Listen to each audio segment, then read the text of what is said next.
Hi student, good morning. पिछले lecture में मैंने आपको क्या पढ़ाया था? संबंध की परिभाषा दी थी और बात किया था। अब मैंने बोला था कि नेक्स्ट लेक्चर में आपको मैं बताऊंगा कि किसी भी संबंध का प्रांत, परिसर और सह-प्रांत, ये तीन चीज़ें हैं। ये समझो आपके हमेशा पीछे पड़े रहेंगे। प्रांत और परिसर, सह-प्रांत तो एक समय के लिए आएगा फिर चला जाएगा।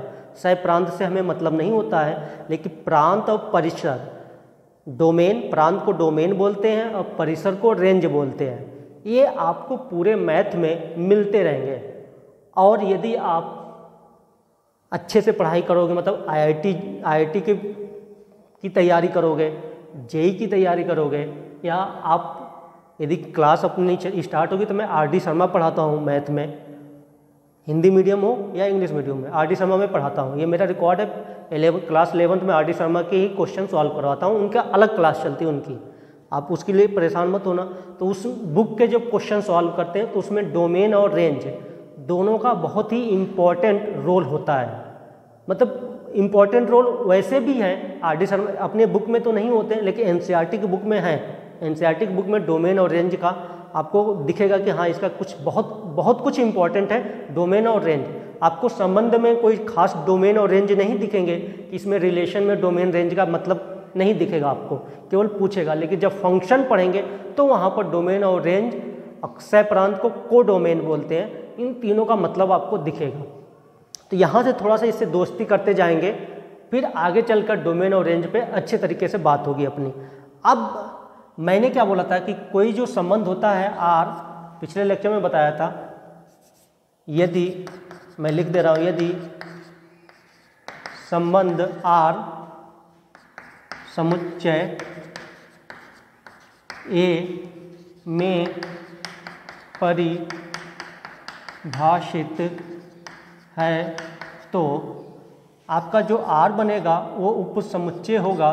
क्या होगा? ए क्रॉस आई का। ये हमने बात किया था। मतलब कोई भी संबंध होता है वो कार्तीय गुणन के क्या होते हैं? उप समुच्चय होते हैं। कोई भी संबंध क्या होता है? कार्तीय गुणन का उप समुच्चय होता है। अब ये तो हमने बात किया था किसी एक समुच्चय पे परिभाषित है, मतलब एक पे। अब सुनो बात, अब कहानी थोड़ी सी और आगे बढ़ाते हैं। अब बात करूँगा, यदि कोई संबंध आर ए से बी में परिभाषित हो। अब अलग कहानी बता रहा हूं मैं। ए से बी में परिभाषित हो तो ये बात कर रहा हूं। क्या बात कर रहा हूं? यदि कोई संबंध आर ए से बी में परिभाषित हो तो देखो, अब क्या था? अभी तक ए था, अकेला था। अभी तक क्या था? ये अकेला था, ए था। अब क्या हो गया? अब जो संबंध बन रहा है वो ए से बी में बन रहा है। क्या बन रहा है? ए से बी में बन रहा है। तो वहां पे अपनी कहानी क्या होगी? अब उसकी परिभाषा क्या बनी? कुछ भी नहीं है। ए क्रॉस ए था, अकेला था। अब ध्यान से देखना, थोड़ा सा यहाँ पे ध्यान दें। यहाँ पे तो कुछ भी ध्यान नहीं देना है, दोनों एक जैसे आगे पीछे हैं, लेकिन इसमें मतलब है, क्योंकि ए क्रॉस बी और बी क्रॉस ए दोनों बराबर नहीं होते हैं। आपने देखा था कि ए क्रॉस बी और बी क्रॉस ए दोनों आपस में बराबर नहीं होते। तो इसका मतलब मुझे सोच समझ के लिखना पड़ेगा यहाँ पर। नहीं तो आप ऐसे नहीं लिख सकते कि आर उप समुच्चय होगा, आर उप समुच्चय होगा। आपका मन कर दिया ए क्रॉस बी और किसी का मन कर रहा है बी क्रॉस ए, नहीं, क्योंकि ये दोनों बराबर नहीं होते हैं। तो कैसे लिखेंगे इसको मैं बता रहा हूँ आपको कैसे लिखा जाएगा। संबंध को देखो कहाँ से कहाँ है, ए से बी में है संबंध हमारा, ए से बी में जा रहा है। कहाँ जा रहा है? ए से बी में जा रहा है। ये इसका पढ़ने का मतलब क्या हो गया? जो भी संबंध आर है वो कहाँ से कहाँ है? ए से बी में है। इसका मतलब अपना आर जो होगा उप समुच्चय होगा या बराबर होगा, पहले नंबर पे आया ए क्रॉस बी होगा, ए से बी। इसका मतलब क्या मतलब हो जाएगा? ए से बी में संबंध क्या होगा? ए से बी में संबंध होगा। बात समझ में आ गई? जहां से चलते हैं ए से बी, ए क्रॉस बी, वो संबंध होगा। अब ऐसे भी लिख सकता हूं, यदि कोई संबंध आपका आर हो, वो क्या हो, बी से ए में परिभाषित हो। क्या हो, बी से ए में परिभाषित हो। अब कोई संबंध है जो बी से ए में परिभाषित है, क्या हो, बी से ए में। तो अब ध्यान से देखना, अब क्या लिखूंगा, आर उप समुच्चय होगा बी से ए। यहाँ क्या, ए से बी, अब क्या हो गया, बी से ए में परिभाषित हो, तो उसको कैसे लिखेंगे, बी क्रॉस ए। अब बात समझ में आ गई कि यदि दो अलग अलग समुच्चय हैं तो आंख बंद करके कुछ भी नहीं लिखा जाएगा। अब क्या लिखा जाएगा, कहाँ से कहाँ परिभाषित है। जो जहाँ से परिभाषित होगा वहाँ पर पहले नंबर पे ए आएगा, जिस पे ख़त्म होगा वो आएगा बी। तो सर आपने ये बताया है, तो इसको क्यों बताया, क्योंकि हमें प्रांत और सहप्रांत और परिसर समझने हैं। अब बात करते हैं कि किसी भी संबंध का प्रांत और किसी भी संबंध का सहप्रांत और किसी भी संबंध का परिसर क्या क्या होता है। थोड़ा सा आप इसको दिमाग में बैठा लेना, क्योंकि मैंने पहले ही बोला है कि ये बहुत ही इम्पोर्टेंट, लगता छोटा सा है लेकिन है इम्पोर्टेंस, ये इम्पोर्टेंट कॉन्सेप्ट है अपना। तो इसको आप दिमाग में थोड़ा सा बात करना, समझते रहना, मतलब दिमाग में रखना, इसको हमेशा रखना। किसी संबंध आर का प्रांत, प्रांत को क्या बोलते हैं इंग्लिश में, डोमेन। क्या लिखना है, डोमेन, किसी संबंध का डोमेन। इसमें कुछ भी नहीं है। यदि कोई संबंध आर ए से बी में परिभाषित है, तो यदि कोई संबंध ए से बी में परिभाषित है तो समुच्चय ए संबंध आर का प्रांत होगा। बस कहानी यही है कि यदि कोई संबंध ए से बी में परिभाषित है, कहाँ से कहाँ परिभाषित है, ए से बी में परिभाषित है, तो समुच्चय ए क्या होगा, समुच्चय ए क्या होगा, उस संबंध का प्रांत होगा, उस संबंध का प्रांत होगा। बात समझ में आ गई, ये हो गया। अब दूसरे नंबर पे बात करते हूँ सहप्रांत की। देखो, प्रांत और सहप्रांत में कुछ भी दिमाग नहीं लगाना होता है, दिमाग लगाना होता है परिसर में। इसको क्या बोलते हैं, कोडोमेन। क्या पढ़ते हैं इसको, कोडोमेन। क्या पढ़ते हैं, कोडोमेन। प्रांत डोमेन, सहप्रांत कोडोमेन, कुछ भी नहीं है। यहाँ पर थोड़ा सा लिखना पड़ रहा है, मैं बार बार लिख दे रहा हूँ। यदि कोई संबंध ए से बी में परिभाषित है तो समुच्चय बी आर का सहप्रांत होगा, सहप्रांत होगा। क्या ये कठिन है, प्रांत और सहप्रांत बताना कठिन है। ए से बी में परिभाषित तो ए क्या बन गया, सहप्रांत। बी के ए से बी में परिभाषित है तो ए प्रांत बी सहप्रांत, ए डोमेन बी कोडोमेन। यदि बी से ए में परिभाषित है तो बी प्रांत और ए सहप्रांत, बी डोमेन ए क्या बनेगा, कोडोमेन। ए से बी, इसको ए समझो इसको बी समझो, तो ए से बी तो ए प्रांत बी सहप्रांत, ए डोमेन बी कोडोमेन।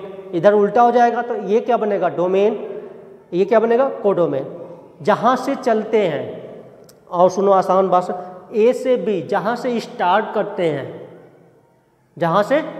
करते हैं वो होता है डोमेन, और जिस पर ख़त्म होने वाला होता है उसको क्या बोलते हैं, कोडोमेन बोलते हैं। इतनी बात समझ में आ गई। अब आते हैं थर्ड में बात करूँगा परिसर। इसमें थोड़ा सा आपका दिमाग खाएगा। इसको बोलते हैं रेंज। क्या बोलते हैं, रेंज। कुछ भी नहीं है। सिंपल सा लिखूंगा, आप तुरंत आंसर दोगे। समुच्चय ए के वह अवयव, समुच्चय ए के वह अवयव, सभी नहीं, सॉरी समुच्चय ए नहीं, समुच्चय बी के वह अवयव जो समुच्चय ए के अवयव से संबंध में हो। क्या बोल रहा हूँ? समुच्चय बी के वह अवयव जो समुच्चय ए के अवयव से संबंध में है, समुच्चय ए के अवयव से संबंध में है, चाहे वो संबंध आर का परिसर होते हैं। यहाँ पे थोड़ा सा ये लिख देना चाहिए, यदि कोई संबंध ए से बी में परिभाषित हो।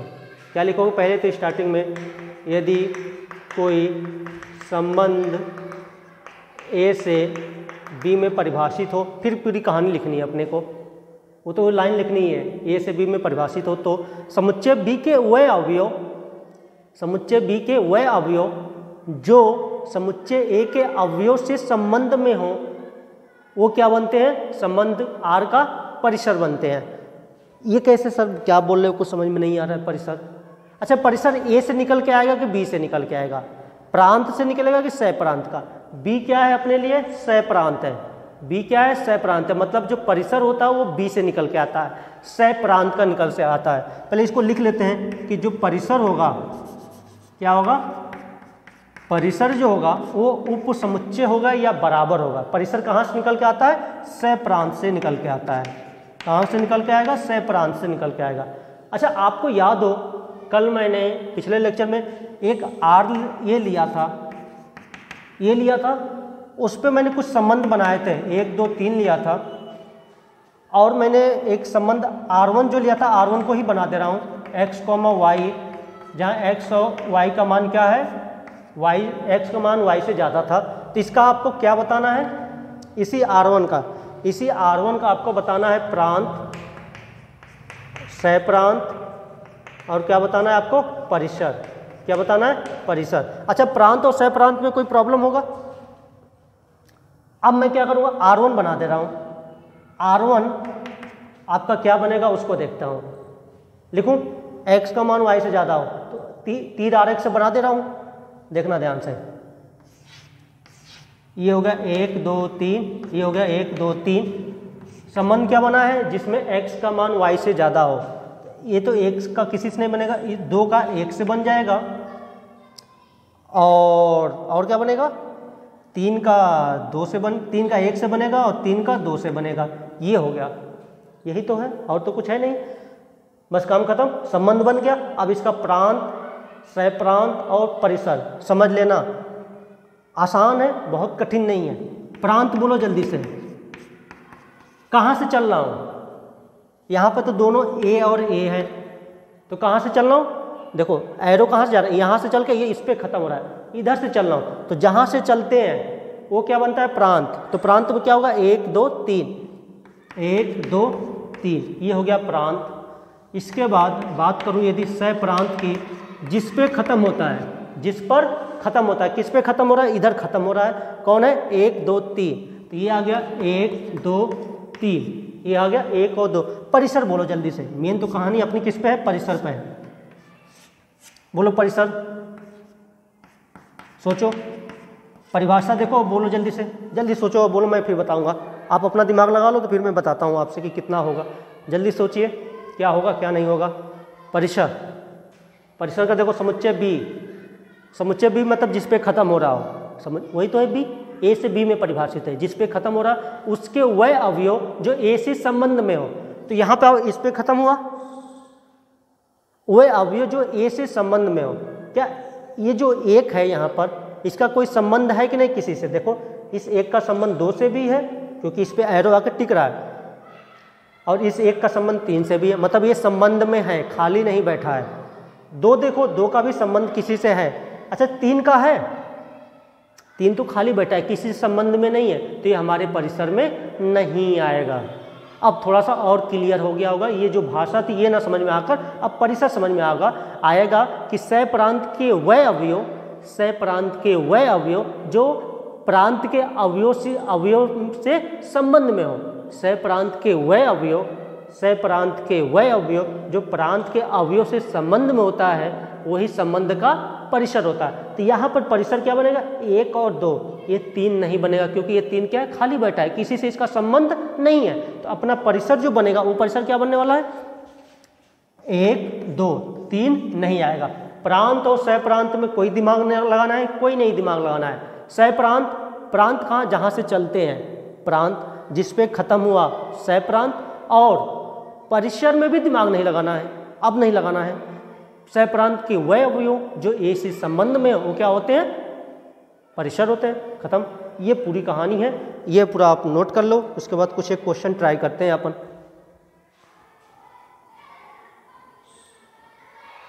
नोट कर लिया होगा, अब आगे बढ़ते हैं। इसके बाद आप देखेंगे कि कुछ एक अब क्वेश्चन है। अब इसमें बहुत कहानी हमने बता दी, अब इस पर चलते हैं।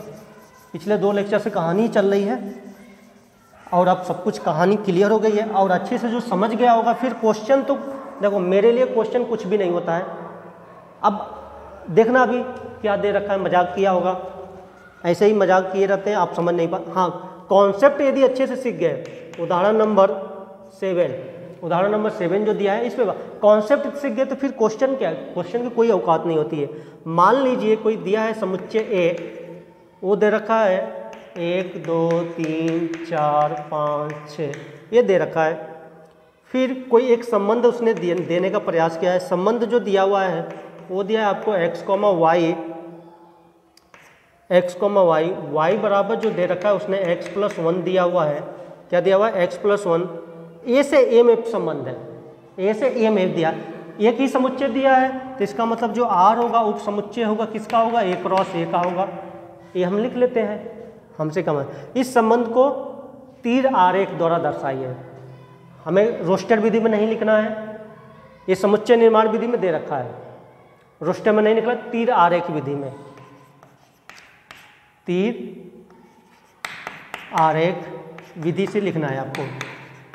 तो इसका मतलब मुझे ये बनाना है, इधर भी ए दोनों तरफ, क्योंकि एक ही समुच्चय ए, इनके सभी अवयव लिख लेता हूँ, 1 2 3 4 5 6, थोड़ा सा 6 को जगह दे दूँ, 6 हो जाएगा, 1 2 3 4 5 6। अब संबंध को देखते हैं। संबंध क्या दिया हुआ है अपने पास, y बराबर x+1, और ये जो y और x कहाँ से निकल के आएंगे, a से, मतलब y और x हमेशा कहाँ से निकल के आने वाले हैं, a से, इनसे बाहर मत ले आना। इसी में संबंध परिभाषित है, ए में ही क्या परिभाषित है, संबंध परिभाषित है। मतलब x और y के मान कहाँ से निकालोगे, a से निकालोगे, बाहर से नहीं निकालना है। आपको फिक्स कर दिया है कि जो आपका संबंध है कहाँ पे परिभाषित है, a में। मतलब x और y के मान आप कहाँ से निकालोगे, a में से निकालोगे। कहाँ से निकालोगे, a में। x का मान भी a में से निकालोगे और यहाँ पे रखोगे, y का मान निकलेगा, y का मान निकलेगा, वो भी y किस में आना चाहिए, a से आना चाहिए, क्योंकि संबंध हमारा किस पे परिभाषित है, a पे परिभाषित है। अब देखते हैं कहानी में। कहानी में सबसे पहले नंबर x का मान सबसे क्या ले सकते हो, 1, क्या ले सकते हो, 1। तो y बराबर कितना आएगा, 1+1 मतलब क्या आ जाएगा, 2। देखो जल्दी से जोड़ दिया, तो देखो अब इतना मैंने दिखा दिया। ये x निकल के आएगा, यहाँ से x लेंगे, पहले नंबर पे कौन है, x है, तो यहाँ से निकलेगा। अब y कहाँ आएगा, ये में आएगा। ये तो बात समझ में आ गई अपने को। अब बात करते हैं, 1 रखा, जोड़ दिया, 1 का संबंध किससे बन गया, 2 से बन गया। अब अगले नंबर पे क्या लोगे, 2, और 2 + 1 करोगे तो क्या मिलेगा, 3। तो 2 का संबंध किससे बन जाएगा, 3 से। ऐसे 3 का किससे बनेगा, 4 से। 4 का किससे बनेगा, 5 से। 5 का किससे बनेगा, 6 से। बस यही करना था, तीर बना देना था, तीर आरेख विधि हो गया। अब इसने क्या पूछा है, प्रांत, पहले नंबर पे प्रांत। तो प्रांत जहाँ से चलते हैं, कहाँ से चल रहा हूँ, इधर से चल रहा हूँ, इसके सभी अवयव क्या बन जाएगा अपने, प्रांत। 1 2 3 4 5 6 सह-प्रांत, जल्दी से बोलो। इनमें हमें दिमाग लगाना ही नहीं होता, जिस पे ख़त्म हो जाए। किस पे ख़त्म हो रहा है? इधर ख़त्म हो रहा है, मतलब 1 2 3 4 5 6। थर्ड नंबर पे आ जाओ, क्या बताना है? परिसर। परिसर मतलब जिस पे ख़त्म हो रहा है उसके वह अवयव जो संबंध में हो। तो इसमें कौन कौन है संबंध में? केवल एक का संबंध नहीं है किसी से और सभी का है। तो क्या बन जाएगा? 2 5 6 2 3 4 5 6। ये आंसर हो गया। क्या था इसमें? दिमाग लगाना है? कुछ भी दिमाग नहीं लगाना। जब कॉन्सेप्ट सीख गए तो क्वेश्चन में क्या है? वो तो मजाक करने के लिए दिया है, थोड़ा बहुत रेस्ट हो जाता है। अब आगे इसके क्वेश्चन और ट्राई कर लेंगे, बस कुछ भी नहीं है, 5 6 क्वेश्चन है। इसके बाद मेन अपना चैप्टर आएगा फंक्शन, जो हमारे मतलब का है। संबंध भी कोई खास मतलब नहीं है, ऐसे ही है, बस फलन को समझने में बहुत आसानी हो जाएगी यदि ये आप समझ गए। ठीक है, बाय बाय।